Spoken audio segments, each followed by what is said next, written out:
اللهم صل على محمد يا رب صل عليه وآله اللهم صل على محمد يا رب صل عليه وآله.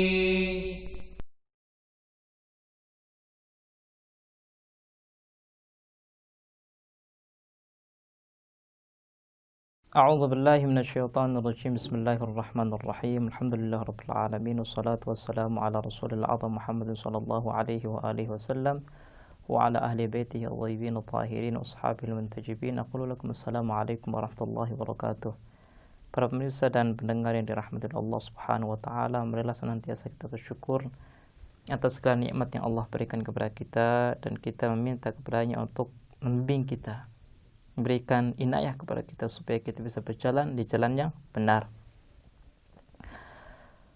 Pada kesempatan yang lalu kita telah menyebutkan tentang keuntungan orang yang beragama, peran penting agama dalam kehidupan kita. Orang yang beragama pasti akan memiliki kehidupan yang nyaman di saat ia mengamalkan agamanya. Jadi syarat utama seseorang akan mendapatkan keuntungan dari agama adalah mengamalkan ajaran-ajarannya. Jadi kalau seandainya kita dibenturkan dengan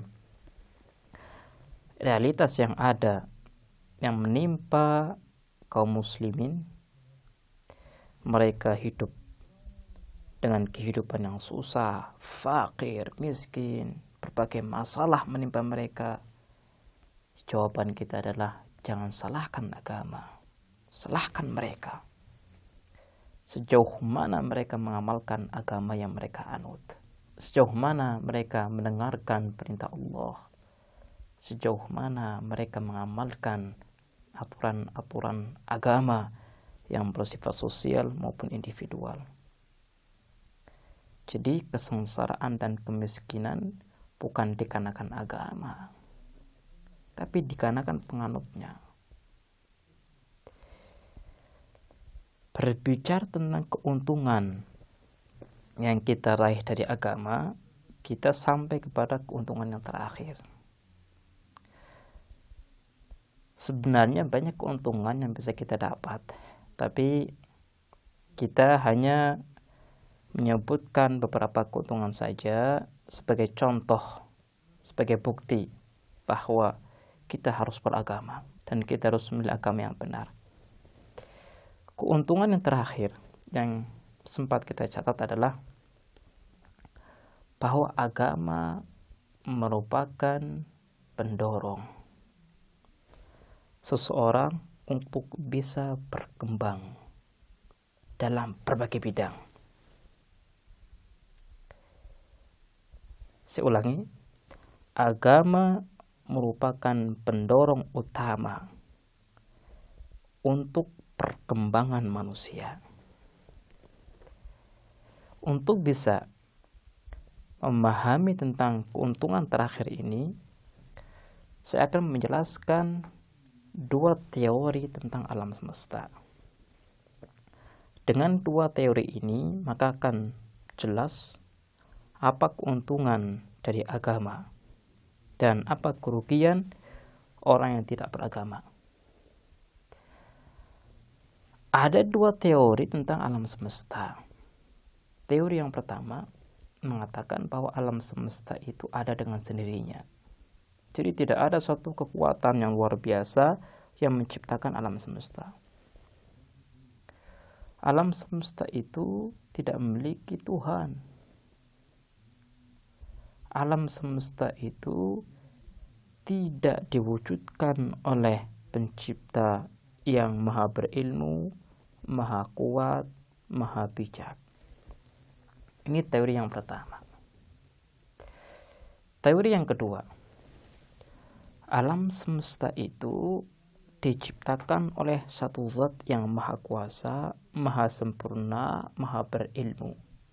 Ketika dirinya menciptakan alam semesta, maka ia menciptakannya dengan sempurna, tanpa sedikit pun aib, tanpa sedikit pun kekurangan.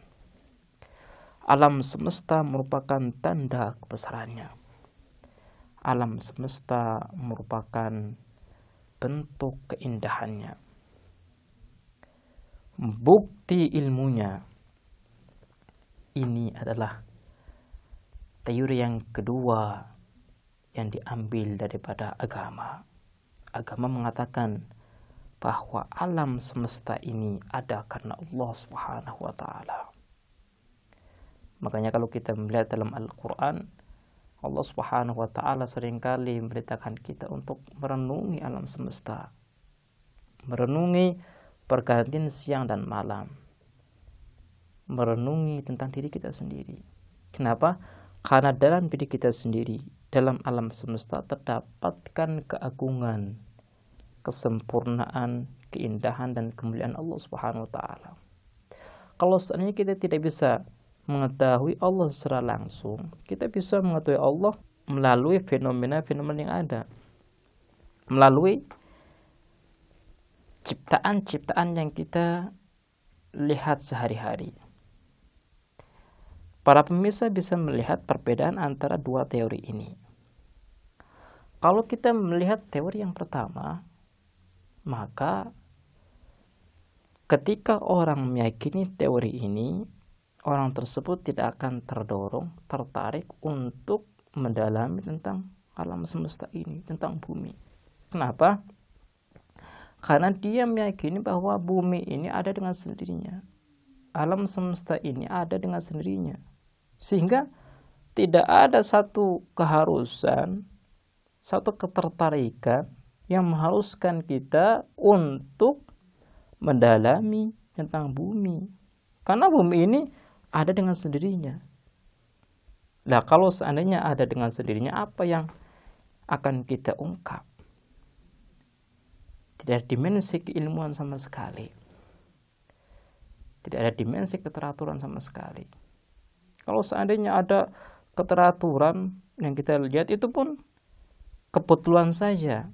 Dan ketika kebetulan tidak bisa kita jadikan sebagai satu dasar ilmiah. Karena yang namanya dasar ilmiah, ketika kita mengatakan A, berarti A. Nah, kalau kita dengan melihat dan mendalami tentang satu fenomena atau satu makhluk, kita mengungkap satu rahasia. Ketika terjadi A, maka muncul B. Nah, dengan teori yang pertama ini, kita tidak bisa mengatakan dan memastikan bahwa ketika terjadi A, maka akan muncul B, karena kebetulan. Lah, kalau orang hidup dengan teori yang pertama ini, maka mustahil ia akan bisa berkembang. Bagaimana mungkin ia bisa mengembangkan ilmu kedokteran? Bagaimana mungkin ia bisa mengembangkan ilmu fisika? Tidak akan mungkin. Karena perkembangan ilmu fisika kedokteran itu terjadi ketika seseorang meyakini hukum kausalitas, sebab akibat. Nah, kalau dia sudah meyakini hukum sebab akibat, maka dia meyakini bahwa alam semesta ini tercipta dari zat yang maha agung, maha berilmu. Dari sinilah seseorang akan bisa terdorong, tertarik untuk mendalami tentang alam semesta. Jadi itu teori yang pertama. Orang dengan teori yang pertama tidak akan mungkin berkembang. Jadi kalau seandainya ada seseorang yang meyakini teori yang pertama, kemudian berkembang, maka ketahuilah bahwa dirinya telah berdusta kepada kita. Dirinya tidak konsisten dengan keyakinan yang ia terima. Amalan dan pola pikirnya serta keyakinannya berseberangan. Coba kita menganalisa tentang teori yang kedua. Teori yang kedua seperti yang kita sebutkan, bahwa alam semesta ini diciptakan oleh zat yang maha berilmu, maha yang kuat. Ketika alam semesta ini diciptakan oleh zat yang maha berilmu, maka dengan sendirinya dia akan terdorong, tertarik untuk menelaah dan mengetahui rahasia di balik penciptaan alam semesta ini. Karena penciptanya adalah zat yang maha berilmu. Maka ketika menciptakan sesuatu, maka sesuatu ini penuh dengan ilmu, penuh dengan rahasia. Di saat itulah orang tersebut akan berkembang. Jadi dunia kedokteran dan bidang-bidang ilmu yang kita dapatkan di kehidupan kita adalah satu fenomena yang terjadi karena keyakinan kepada Tuhan. Baiklah pemirsa, insyaallah kita akan meneruskan bahasan kita tentang ma'rifatullah di kesempatan yang lain. Kita akhiri, wassalamualaikum warahmatullahi wabarakatuh.